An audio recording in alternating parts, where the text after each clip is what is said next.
ఇంకా ఈ అమ్మా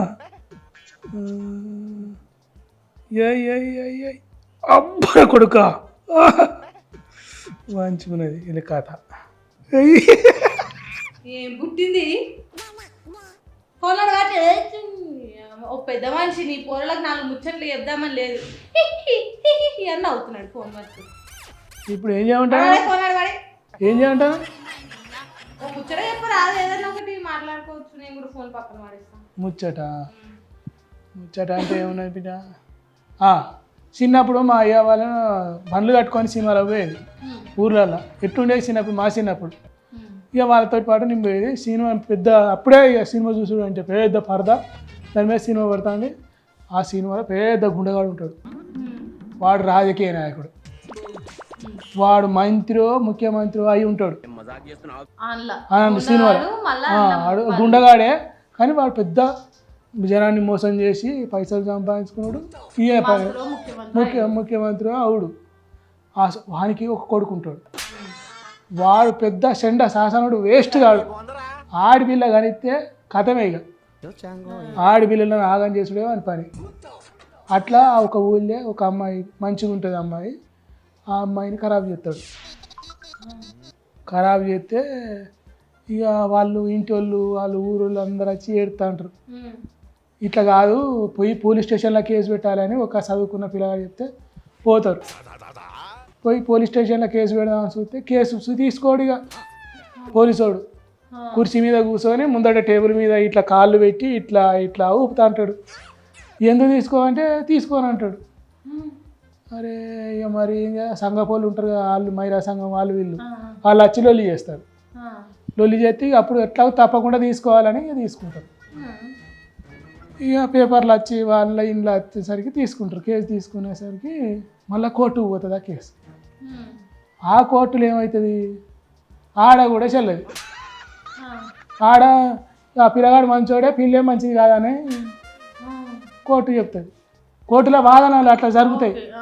వాళ్ళకేం తెలుసు, జడ్జీలకు వాదనలు అట్లా చేరుతారు. కథ మళ్ళీ 2 రోజులకే వాడు బయటకు వస్తాడు. మళ్ళీ అమ్మాయిలు నాగం చేసుడే మొదలు పెడతాడు. ఇప్పుడు నిజంగా జరుగుతుంది. ఎవరిది రాష్ట్రంలో ఏమైతుంది ఇప్పుడు? మాత్రం సోయలేదా? ఏది బండి భగీరథ, బండి సంజయ్ కొడుకు నిజంగానే కదా మరి అంతా సినిమాలో జరిగింది. సేమ్ ఆయే. ఆ పిల్లని ఖరాబ్ చేసిన పోలీసులు కేసు చిన్న పిల్లట 17 మైనర్ అట పాపం. ఇప్పుడు ఆ పిల్లకి కేసు పోలీసు తీసుకోకపోయినా అవును, ఇప్పుడు మళ్ళీ ఆమెనే తప్పని తీసుకున్నారు. మళ్ళీ ఆమెదే తప్పని ప్రూవ్ చేయాలని చూస్తారు. ఈ మీడియా వాళ్ళు పైసలు తీసుకొని మొత్తం తప్పు, బ్రోకర్ దందా అన్ని మొత్తం వాళ్ళే మంచోళ్ళు అంటారు. అదే మరి మొత్తం ఆ పిల్లని ఆ పిల్లదే తప్పని చూపియాలని చూస్తున్నారు. మొత్తం పిల్లగాందే తప్పు కాదు, పిల్లలు కూడా తప్పని చేయాలని చూస్తున్నారు. పిల్ల ప్రమేయం లేకుండా, పిల్ల ఛాన్స్ ఇవ్వకుండా పిల్లగాడు అయితే దగ్గరికి రాడు కదా అని మాట్లాడతారు. గంత ఇజ్జత్ మాట్లాడతారా? చిన్నపిల్ల కదా, చిన్నపిల్లని మాయల మాటలు చెప్తే నమ్ముతారు. అంటే సినిమాలలో జరిగింది అప్పుడు మేము ఏదైతే సినిమాలో చూసినా ఇప్పుడు అదే జరుగుతుంది. అదే 4 రోజులు అయితే ఇప్పుడు కోర్టుకు పోతారు. కోర్టుకు పోయినాక ఆడవిడ అంత ముట్ట చెప్తే బ్యాగులు చెప్పగానే వాళ్ళు ఏదో ఒకటి చెప్తారు.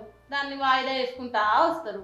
4 రోజులు అయితే ఆడు ఎటన్నా పోతాడు, మంచి పైసలు ఉన్న దాన్ని ఇచ్చి పెళ్లి చేస్తారు, అయిపోయా పిల్ల బతకాలంగా ఇక్కడ. అమ్మా నడుస్తుంది మరి. సేమ్ విలన్లు గుండగాళ్ళు సినిమాలో చూసినా అనుకున్నా నిజంగానే అవుతాను. పైస ఉండే పర్పతి ఉండే పదవి ఉండే తక్కువ పైసా పార్వతి అన్ని చేతులని పాడే పిల్ల బతకాలి. ఎంత ఘోరం అవుతుందో. కానీ ఒక్కడు మాట్లాడతాడు కదా మళ్ళీ దీని మీద. మాట్లాడరే, ఎందుకు మాట్లాడతారు చెప్పు? సినిమా హీరోలు వాళ్ళకేం పుట్టింది? సినిమాల వల్ల పెద్ద పెద్ద డైలాగులు కొడతారు కదా. చాలా భయం ఏంటంటే ఆయన అసలే కేంద్ర మంత్రి, పుసుక్కున ఒక మాట అంటే లేనిపోను రపరప వేస్తే మళ్ళీ ఈడీ అంటారు, అల్లు అర్జున్ ఇంతమందిని చూసి సిబిఐ అంటారు, ఈడీ అంటారు, ఏసీబీ ఇవన్నీ ఎందుకు వచ్చింది వాళ్ళని గెలికేదానికంటే సపరేట్ మన పని మనం చేసుకుని బెస్ట్. అంటే ఆడపిల్లలు ఏమైనా మంచిదే కానీ వాళ్ళకి ఏమవుతుంది, వాళ్ళకి పైసలు వస్తాయి. ఇప్పుడు దాని మీద మాట్లాడితే 4 పైసలు వస్తాయా? రావు కదా. ఎందుకు మాట్లాడతలేరో అర్థమైంది. వీళ్ళు హీరోలు ఎందుకు అవుతారు? వీళ్ళు హీరోలు కాదు, వీళ్ళు జీరోలు. వీళ్ళ సినిమాలు చూసి మనం ఆగమవుతాం. మనం తనక సచ్చుడు మళ్ళీ తొక్కిసలాటలో మనమే సచ్చుడు. అంతే.